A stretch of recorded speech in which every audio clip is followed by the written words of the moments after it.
Good evening, good morning, good afternoon, whoever may be watching this. The best thing about these videos are that they're hitting a genuine 1,000 views, which I want to say kudos to you. It is difficult to listen to talks like this. It's difficult to produce them. Just gonna be fair. And the reason why it's difficult to listen to it because it requires a lot of self-reflection. The reason why these are so difficult to do is because if you do it at a constant, you do it at a daily, it loses its value. There's 1,000 lessons to be learned, so there's 1,000 videos to come. And as we gradually grow, there's more there. But in this episode 7, lucky number 7, even though when I practice, the lucky number is actually 8. But it doesn't matter. We're not here to be religious nor political, nor do we care of gender-based specificity. So it is what it is. I would like, if you're watching this, for you to take your hands like this, grab them, let them go. Now, if you're driving, then just grip the steering wheel, lightly release. Grip the steering wheel, lightly release. What you just did is a step towards stress reduction, whether you know it or not. But what you also did is a step towards function, to make sure that your fine gross motor skills are still intact and strengthening them. So if you can every day, just try that. You ain't got to do it a bunch of times, just once or twice a do. But we're in the second month of the year, and I'll try not to date it, say what year we're in, the day of the year. I'll just try to keep it specificity wise, like what month that we're in, without really saying it. But if I said second month, it's February. So I'll probably stop doing that, because I want you to be able to listen to this without dating it. But the reason why I had to do it in this instance is because there's a terrible sickness spreading that people fail to diagnose, and that's procrastination. To make it even more fair, it's why has nothing changed. I think Theo Von said it best: nothing changes if nothing changes. I'll bring that down some more. Right there should be ideal. Okay. Nothing changes if nothing changes. And the disease of procrastination is one that is treatable, but only the patient can do it. Like normally, when you say something's treatable, you can take medicines and you heal yourself and all of this stuff and everything like that. But that type of stuff requires therapy. So if you want to feel like this is a therapy session, thank you. Thank you, I appreciate it. But also, more and more, the diagnosis is simple. It's for you to outwardly, out your mouth, say to yourself, I love you, but you're not okay. Why did I love you first, though? Because you had to know that even within yourself, it's not coming from a place of malice. And if you understand that, then you can understand why it's important that you're the one who says, I love you, because you might not hear it all day. Hell, you might not hear it all week.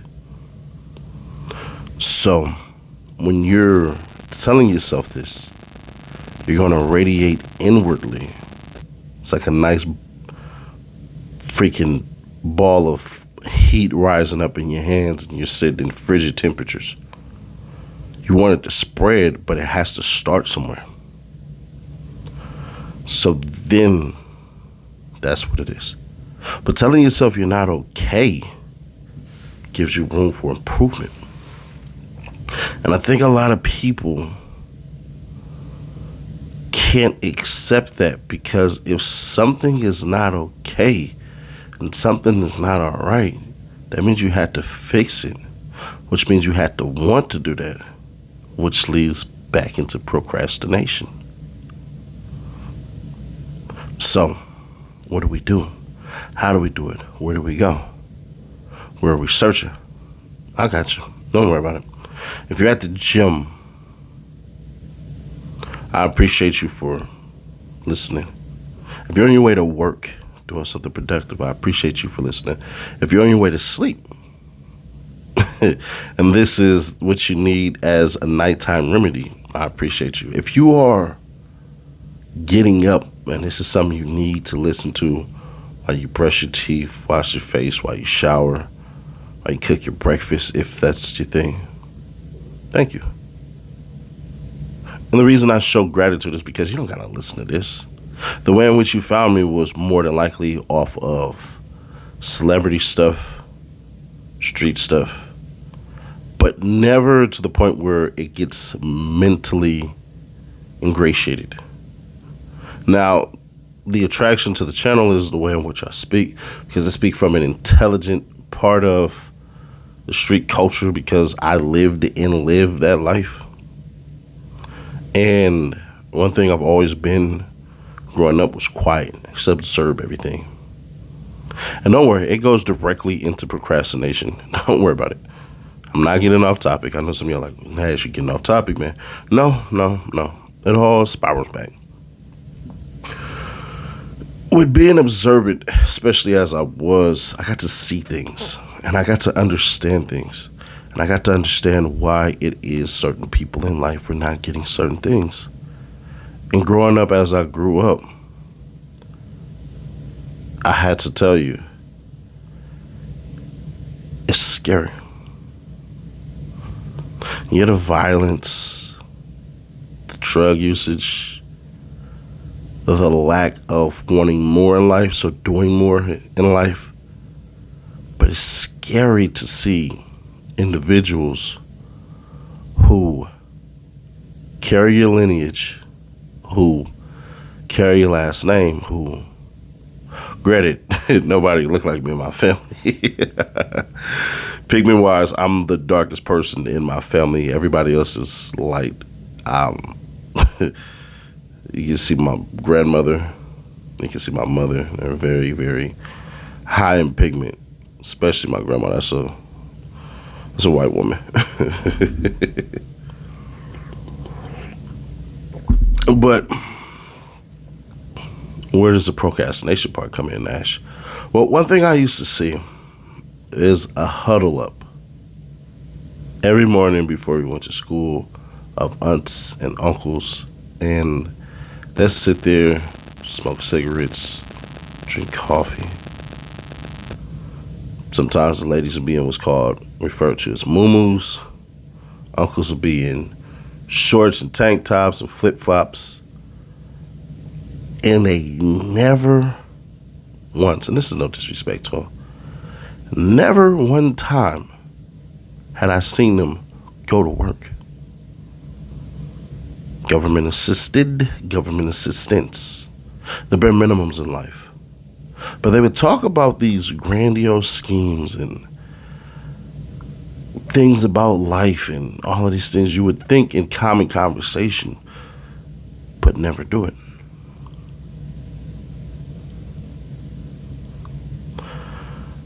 And the dangers of that is, as a kid, if you're listening, you mimic it.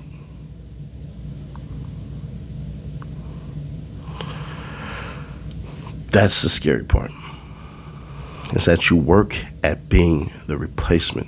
There's a whole lot of procrastination. There were talks of eating healthier, giving up smoking, not drinking as much coffee, exercising. And these things will go on and go on and go on throughout the years, and you start to wonder what's going to change. So I ask you, what's going to change? It is February. What's going to change? Are you going to sit here, look in the mirror, continue on with life as normal, knowing that you have another birthday on the way and getting another year older, maybe even wiser? But what about your accolades, your accomplishments? Have you done that? Is what you're doing right now guaranteeing you that what you set in stone last year or the year before coming true? For those of you who want to get in shape, did you work out today? For those of you who would like to make friends, did you get out today? For those of you who want a raise, did you get out today? Meaning, did you get out of the old person that you were into the new person that you are? Then, here's the hardest part. Can you accept rejection and turn around and smile? Not outwardly, of course. When people start to work out, one of the biggest things that they do is expect instant results, as though it was instant for them to get out of shape in the way in which they are. It took years. If you want a raise, typically asking for one, you're going to be required to do more. So you're asking the right question. I'll put it this way. Knock on the door. Come in my office. All right. Now we're headed in. Hey, how's it going? Question. I was wondering, can I get a raise? Sits back. Comes back. No. No. Go back to the gym. Steps on whatever machine. Uses whatever machine. Actually, machine the same question. Hey, can I lose some weight today? Machine says no as well. Because you're asking the wrong question. The question is, how do I go about earning it? You have to earn the ability to lose weight. You have to earn the ability to ask for the promotion. Hell, you have to earn the ability to do more, which will require more out of you. So what's going to change? You. Actions. Not words. Not affirmations. Not speaking it to existence. Not listening and watching the things like The Secret and stuff like that. No. What changes is your actions. It has to. If there are no actions, you have nothing. The better question to the machine is, how can I utilize you so that I can be more healthier? To the boss, hey, curious question. I want to earn a raise around here. What steps do I need to do in order to justify that? See? Now, your job can tell you one of two things. They could say something like review. Yeah, at your next review, that's when we give raises. And then the question then becomes, how am I looking? How am I looking, man? I think I've been out here crushing it. Or have you not? Have you not stood out? Unfortunately, I'm going to say something, and some people disagree, and it's all right. You can disagree. You're going to be paid an amount that you typically will overwork and outperform, and are required to do it with a smile, giving people more than what the heck they bargained for. And trust me, I know more than I understand, and I definitely can get it a lot more. And I can share a story with y'all, but let me finish this out and then we'll double back. So they could say it's off of that, or they could say, hey, your position caps at this right here. So the question then becomes, well, how do I procure another position within the company? And then they'll tell you something like, check out the boards and apply for this and apply for that. Or they can tell you right now there's no openings. Now the choice is yours. Are you comfortable? Are you comfortable still coming in, putting in the effort? Are you comfortable still coming in and knowing that this is where you're capped at? Or will you start to diminish your work and then they boot you out? Or will you start to seek other employment?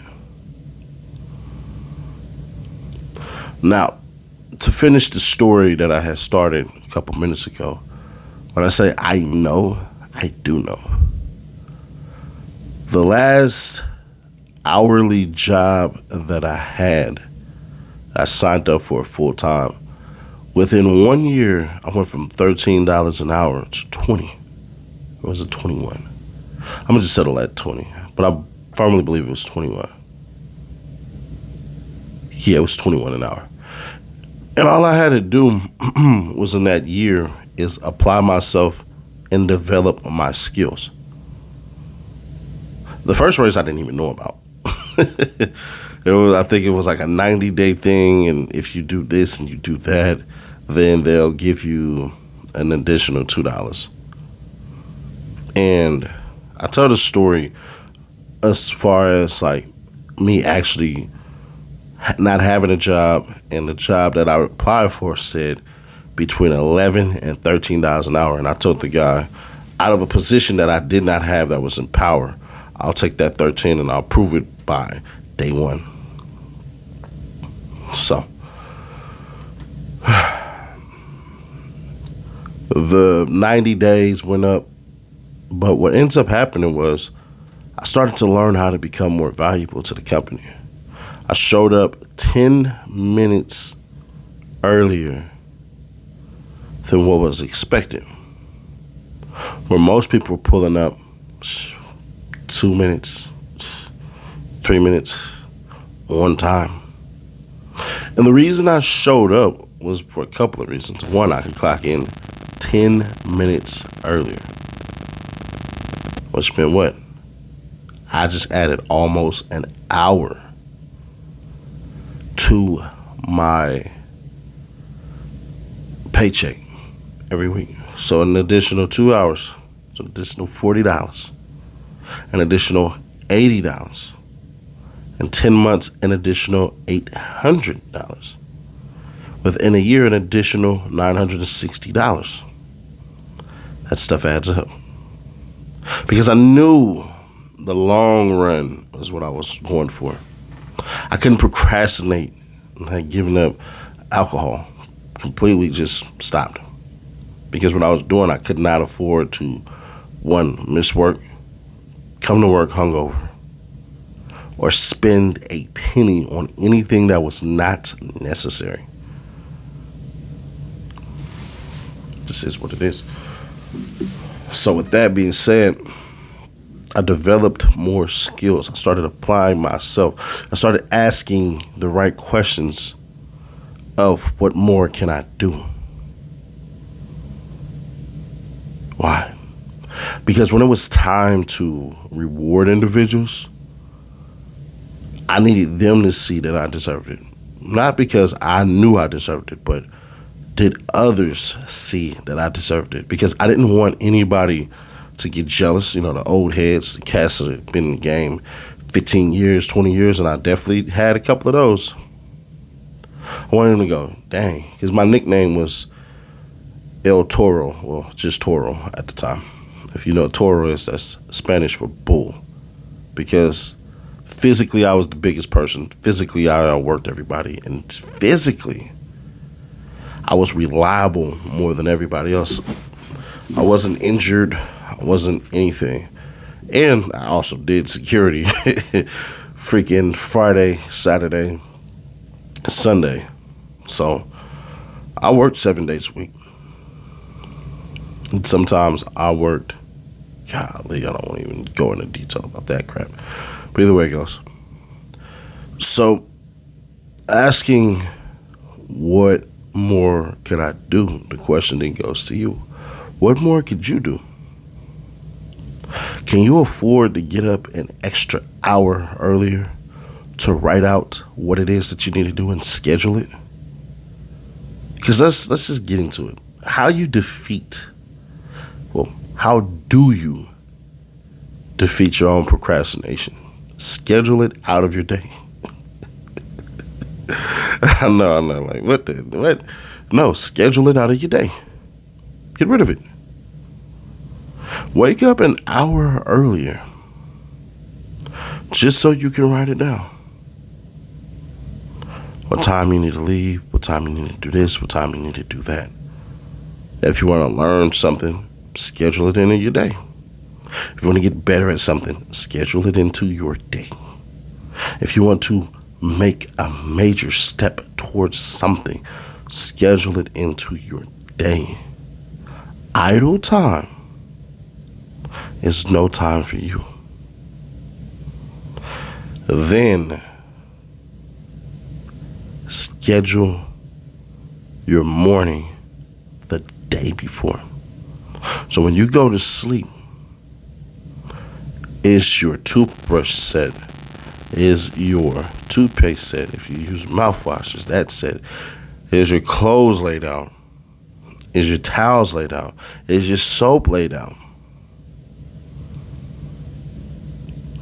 If anything needs to be frozen, is that in the freezer? If anything needs to be refrigerated, is that in the refrigerator?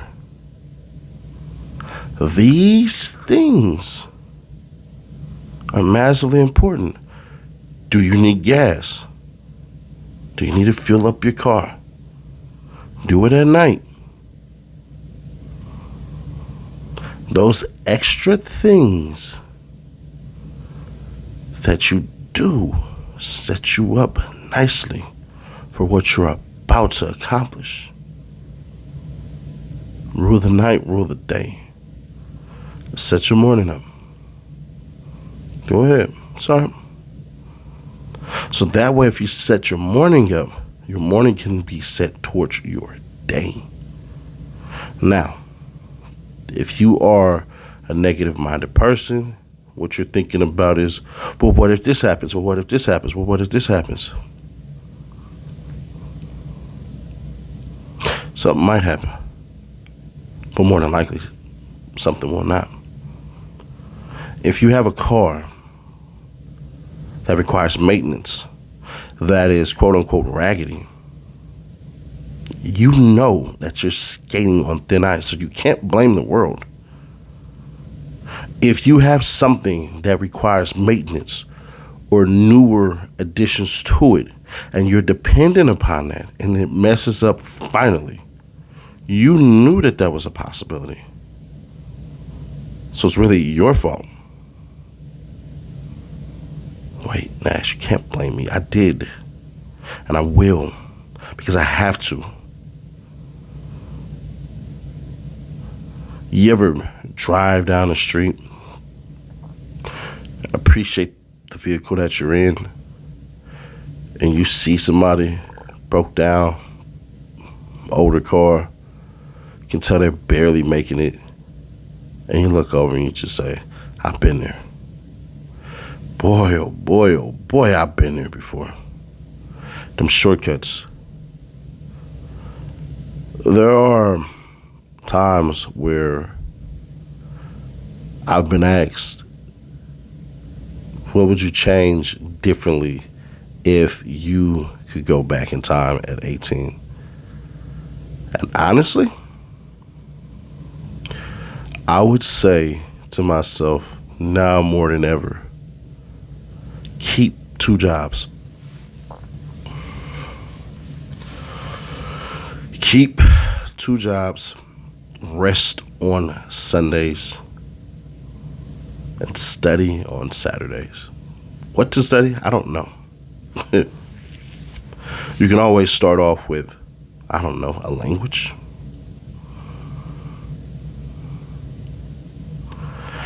Some of you will not use this advice at all. Some of you will take steps to do these things and then you will stop doing it. Some of you, this is the next step to the best version of your life. Some of you, this just sounds good while you drive. This is getting you through your workday. It's just getting you through your drive back home. It's just something to listen to. Understandable. Whichever one you are, that's you. There is no glory to be had with glory that is not earned. Those of you who would like to change, change. Change the night, change the morning. Everything else will fall into place, I guarantee it. Then have the I'm going to do it attitude. Not I can do it, I'm going to do it. I don't think my mom would be upset with me sharing this story about her. I want to say 2 years ago, maybe 1 year ago, my mother called me and she was happy as all get up. She was excited, ecstatic. Because of what she was about to do. Hey son, how you doing? Because I make everybody who calls me, I make them, because I correct them every single time. When I say, what you doing? How are you doing? No, let's start there. How are you doing? And so my mom called me happy as all get up. I was like, yeah, I'm about to start working out and I'm going to do this, I'm going to do that, and I'm going to do this, and I'm going to do that. And I say, when? ¿Quién, madre? ¿Quién?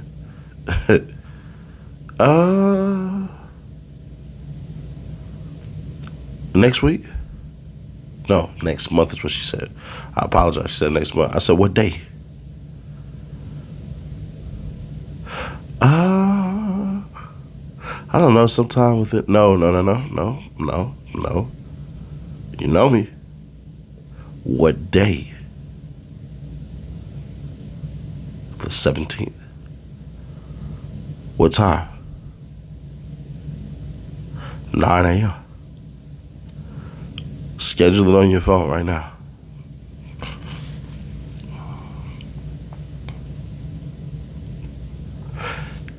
Don't call me again until you're at the gym.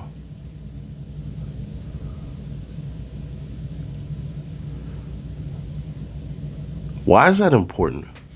Well, what it does is it makes you plan your success. Then, they call it accountability buddies. Then, what that does is that allows her to know next time she calls me, we're going to discuss that gym session. And I don't want to hear any excuses. I can't. For what? How? So, that's what I did for my mom. I just told her flat out, Mom, yeah, I don't want to hear that. I don't want to hear that. I want to see it. I want to know that she did it. And she did. She ultimately signed up and stuff and all of this stuff and everything. And, you know, well, what's your story? Now, she procrastinated some? Of course, we all do. She's not perfect. I'm not perfect. You're not perfect. Why would you want to be perfect? You have nothing to strive for. And the battle against all of this stuff, as far as procrastination go, it's difficult. And I don't think people fully factor in to why it's difficult. We are professional procrastinators at the end of the day. There will be a task, and you guys will go, dang, yeah, I do the same thing. There'll be a task that you have to do, and you will go knock out a bunch of other tasks. Let's say you have, I don't know, this might be minuscule to you guys. Let's say you need to wash your car. Some of y'all will literally say, all right, I'm going to wash my car. Then look over to the right, wash dishes. Look over to the left, wipe down counters and kitchen and stuff down. Look to the ground, sweep the ground. Start to head outside, notice the lawn, mow the lawn. And you are very productive in these things that you do. But you see, you keep on doing everything except what's supposed to be done. What's supposed to be done? What should have happened was you should have washed your car. Then ask the question of, what more did I need to do? Step back. Analyze. How do I keep this going? How do I keep this motion in motion? How do I stay progressing while I'm getting this accomplishment done? And it's those things right there. And there's nothing wrong with doing it that way, but you know you just killed about 2 hours, maybe 3, with what you just did. And you know what they say. You can be productive or you can be progressing. Which would you choose? Nah, you probably ain't heard nobody say that. I probably just made that up. But yeah, we're professional procrastinators. We will go and do a bunch of things instead of what we are supposed to do. And it's funny because we'll still look at those accomplishments and sit back and go, dang, yeah, I just got all this stuff done. Yeah, you did. Congratulations. You did. You got it all done. You knocked it all out. You were able to get it all done, but not what you needed done.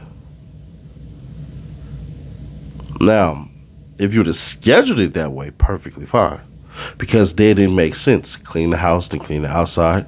If you mow the lawn, then there might be remnants of grass and dirt and all these other things that can land on your car. So it makes sense to wash your car, that you could water the grass, those things. And it would make sense to do it in that order because that's fine. But that was not your goal. So, to the theme of this.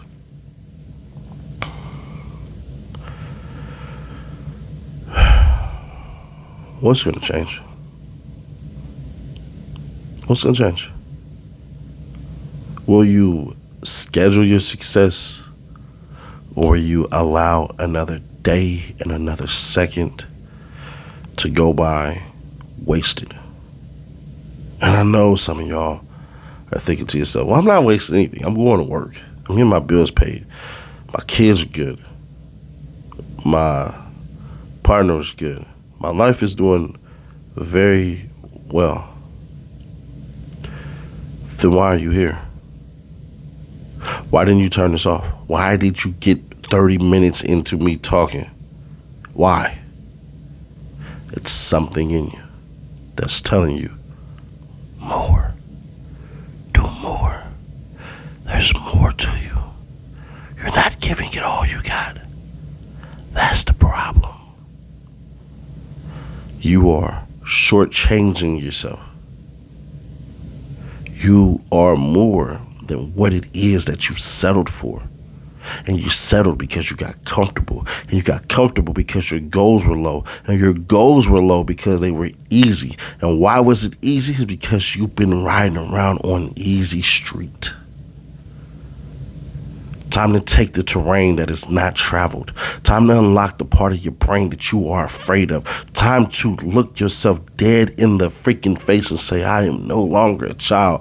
I am an adult, and I have major accomplishments in which I need to take care of today. And it's life or death now. If you aren't eating healthy, what the hell are you waiting on? A diagnosis from a doctor to tell you you better change it now? How about you spare yourself the medical bill and start doing it now? Hey, you, if you're single and you're complaining about love life and you're afraid and all of this stuff and everything, how about you get yourself in shape so that the people that you claim to desire can start to notice you instead of you sticking out like the average Joe, because they do not want average at all.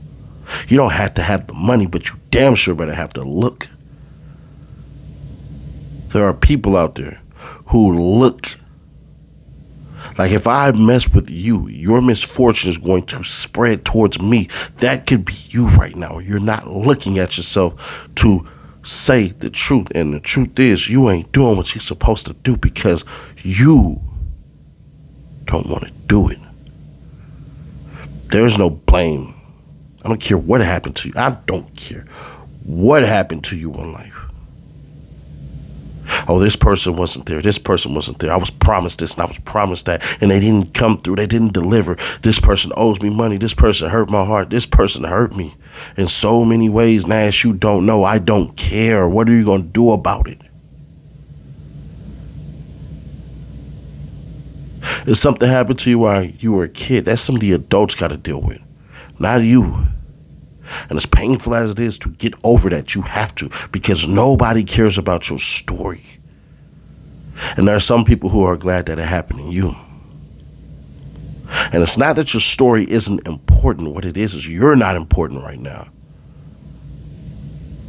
Build your accolades and become a person of importance, and then you could talk about how you got from this low point to now this high point, and you may inspire other people, including myself, to do more.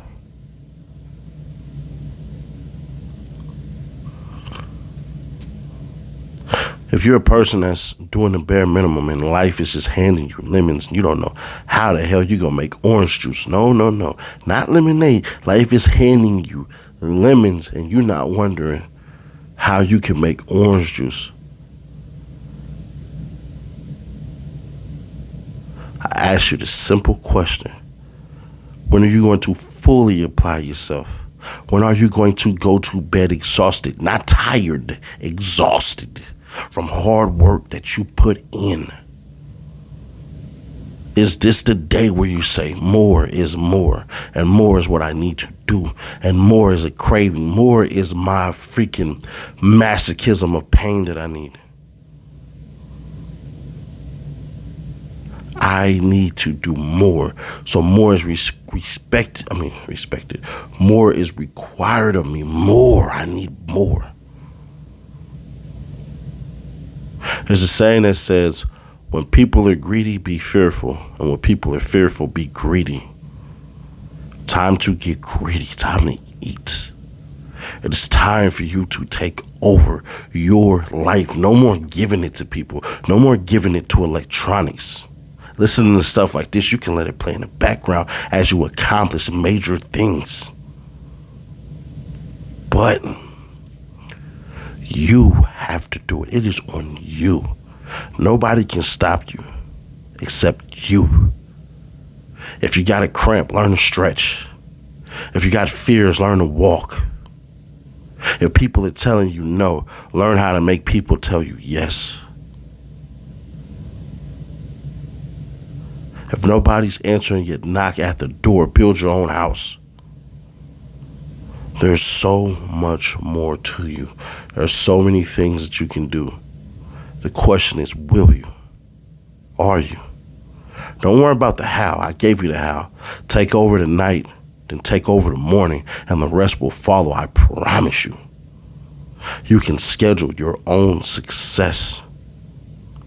Or if you do not, you are scheduling your failure. Those who prepare for the hardships in life will knock out the hardships in life. But those who do not prepare for the hardships of life will literally make life harder.